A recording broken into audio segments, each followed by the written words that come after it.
And I want to thank everyone for being here this very beautiful morning. And I hope, that you will enjoy the words that I have to share about Pauli Murray, a person who I greatly admire. Okay, so I first encountered Pauli Murray when I read a book, The Firebrand and the First Lady, a portrait of a friendship. Pauli Murray, Eleanor Roosevelt, and the Struggle for Justice by the African-American scholar Patricia Bell Scott. The book was gifted to me by my son-in-law, Jeffrey, who has the knack for buying me books that I don't already own, even though I have many thousands of books throughout Donna's and my home.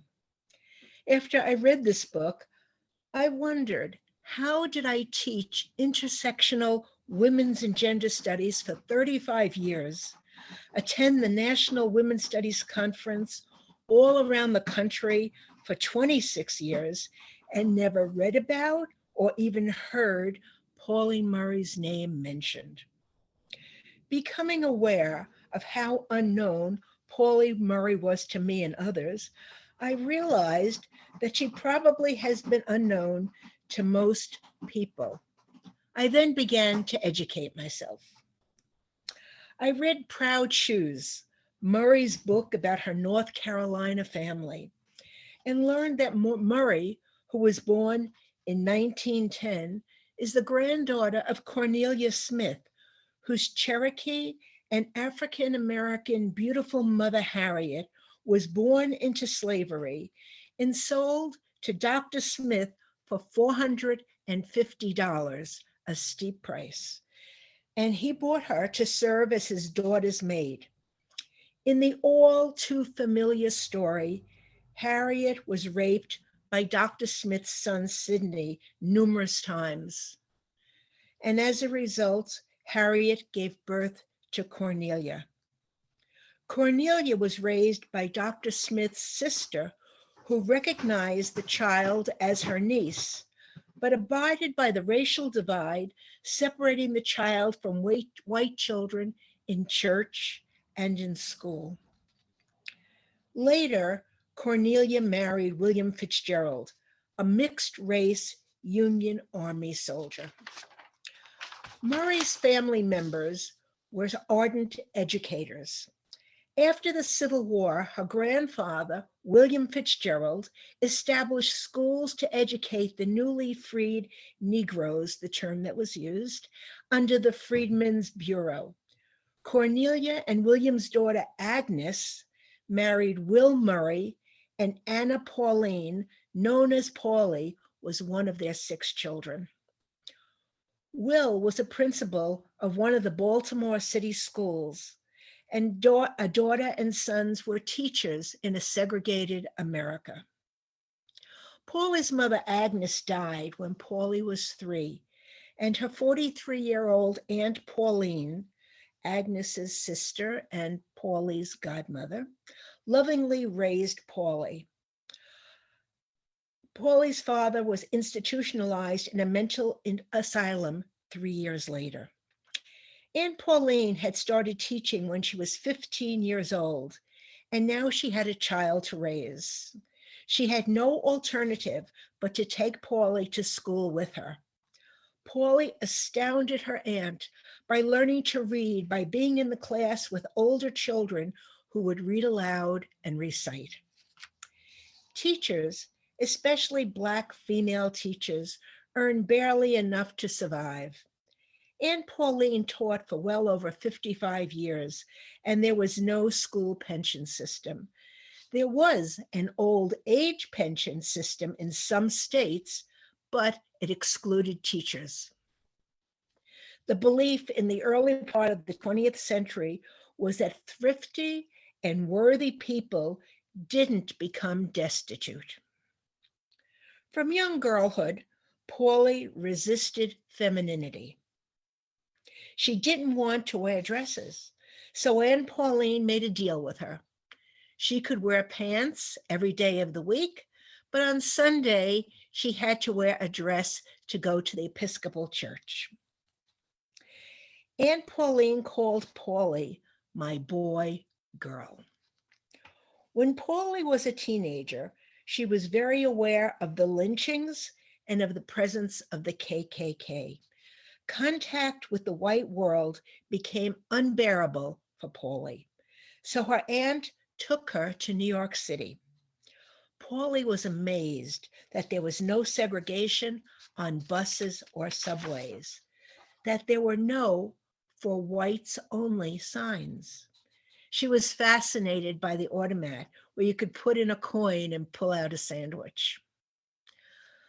Pauli enrolled in Hunter College, where she took writing and literature courses.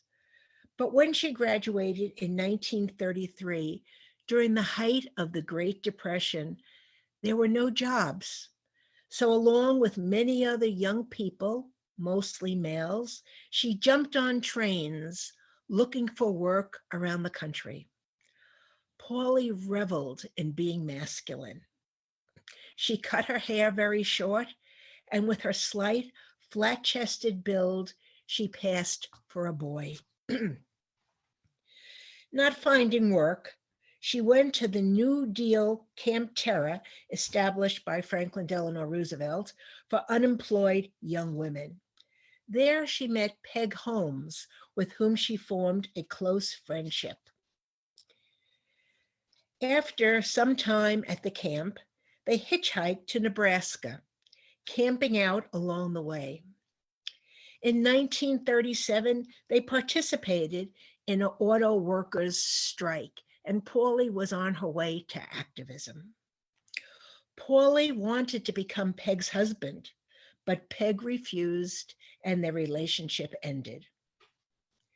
Soon afterwards, Pauli had a mental breakdown and was admitted to Bellevue Hospital. Her gender dysphoria and sexuality issues would haunt her throughout most of her life. Society's attitude toward homosexuality deemed it a mental illness, sinful, and criminal, and there was no understanding of gender dysphoria. In 1938, Pauli applied to a master's degree program at the University of North Carolina, Chapel Hill. Even though she had graduated from Hunter at the top of her class, she was denied acceptance. Her rejection letter read, "We cannot admit one of your race."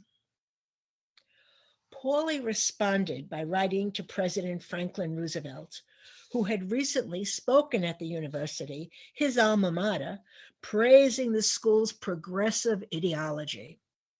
She admonished him for his and the university's hypocrisy, and furthermore, she criticized him for not addressing lynching. She sent a copy of the letter to Eleanor Roosevelt, whom she had first met when she was at Camp Terra. ER replied and admonished Pauli, writing, "Don't push too fast," a familiar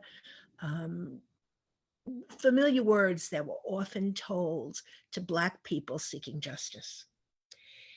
In 1941, she attended the predominantly Black Howard Law School. Here, she was smacked in the face by sexism.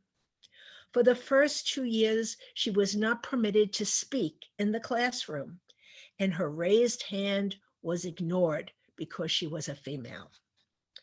Referring to this experience, she popularized the term Jane Crow. In 1942, Pauli argued with Eleanor Roosevelt in letters exchanged between the women about the internment of Japanese and Japanese American people. There was a popular belief among some that the Japanese and Japanese American were interned for their protection. Pauli asked ER if the president would intern Black people for their protection from racist whites. ER replied that no such thing would ever be done to Black citizens who had lived in this country as long as whites. ER dubbed Pauli firebrand for her passionate righteousness. 17 years before the Woolworths sit-ins, In 1943, Pauli and others from Howard Law School staged a well-planned sit-in at the Little Palace cafeteria in the Black area of Washington, D.C. And this was a segregated cafeteria for whites only in the Black area. The students came back for 2 consecutive days, refusing to give up their seats, sitting on their seats, reading their books, and doing their schoolwork. Until the management, which was losing money, decided to integrate the luncheonette. 10 years before Rosa Parks refused to move to the back of a bus, when Pauli and a friend were traveling from New York to Virginia on a Greyhound bus, they refused to move to the back of the bus after the Mason-Dixon line was crossed, and this was required. The police were called and the women were jailed. They were brought to court, and not wanting this to become a case about discrimination, the judge charged them with disorderly conduct, a misdemeanor, much to Pauli's disappointment, since she wanted to challenge discrimination. Pauli graduated from Howard Law School at the top of her class, once again. She then applied to Harvard Law School for another degree, but she was not admitted because she was a woman.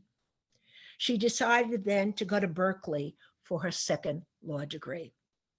Wrestling with her gender, Pauli went to doctors seeking testosterone, but was denied. She was convinced she had undescended testes, so she underwent exploratory surgery. No testes were found, but her inflamed appendix was removed.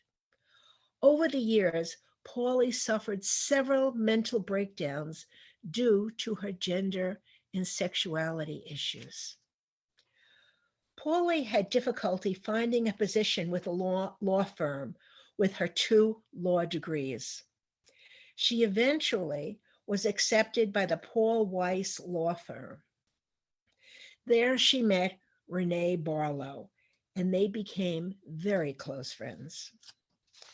Disgusted with racism and violence against Black men, after Matt Parker was taken from a Mississippi jail cell and lynched, in 1959, Pauli left the United States and traveled to Ghana to teach in a law school there. The newly established government was dictatorial. It replaced the colonial rule, and the leaders became suspicious of Pauli's teachings about democracy. And after 18 months, Pauli returned to the United States to accept a fellowship at Yale, where she earned her doctorate. When the Committee on the Status of Women was formed by President Kennedy with Eleanor Roosevelt as its chair, ER wanted Pauli on the committee.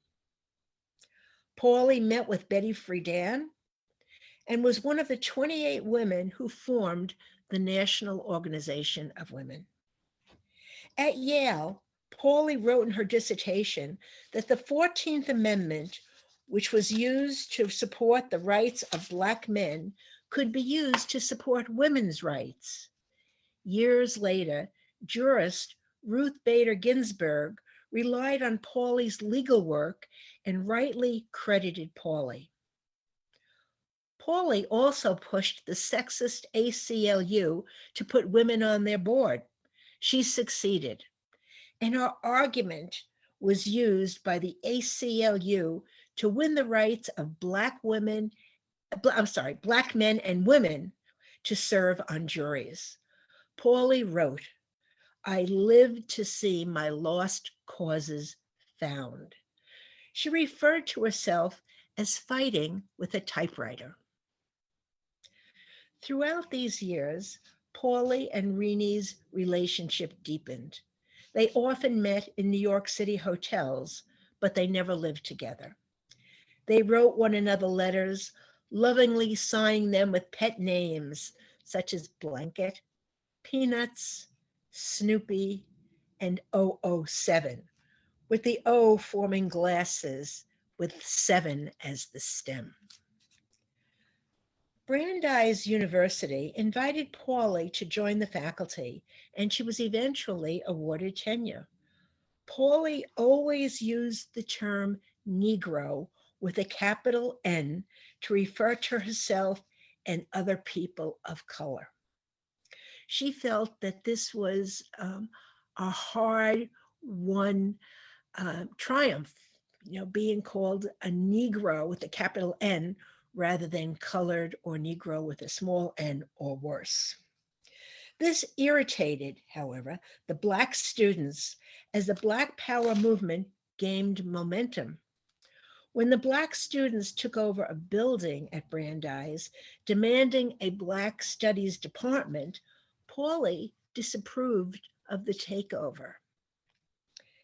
Then, in 1973, when Renee died from cancer, Pauli wrote, "I lost my silent partner. I was raging with agony. I argued with God." Renee's death changed Pauli's life. The Episcopal Church was important in their relationship. There, Pauli found the comforting belief that the living and the dead are bound together in a communion of saints. Pauli realized that all of the issues she cared about were spiritual and moral. She had been a vigorous advocate for women's ordination in the Episcopal Church. In 1973, she was accepted as a postulant for ordination to the deaconate from the Diocese of Massachusetts. Supporters of women's ordination were optimistic for this historic change. Wanting to prolong her studies while the ordination of women was being debated, Pauli then became a candidate for the Master of Divinity degree at the General Theological Seminary. It's amazing how many degrees Pauli accrued. She attended a convention to strategize the ordination struggle, where she met feminist theologian Carter Hayward. And I want to add, I had the privilege of meeting Carter Hayward, Mary Hunt, Virginia Mollenkott, and other prominent feminist scholars at a colleague's home years ago, and they were certainly formidable women. Following several dramatic confrontations in the Episcopal Church during the next 3 years, as the women's ordination issue rocketed into the news, the Episcopal Church in America was almost split apart. Then, in 1976, women's ordination was finally approved. Pauli was ordained as the first Black Episcopal female priest at the National Cathedral in Washington, D.C., along with 5 other women.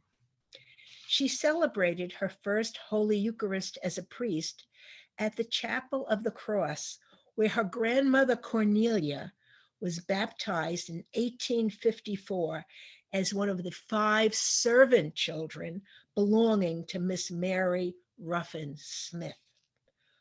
Pauli read the gospel from an ornate lectern engraved with the name of the slave-owning woman who had left part of her wealth to the Episcopal Diocese of North Carolina.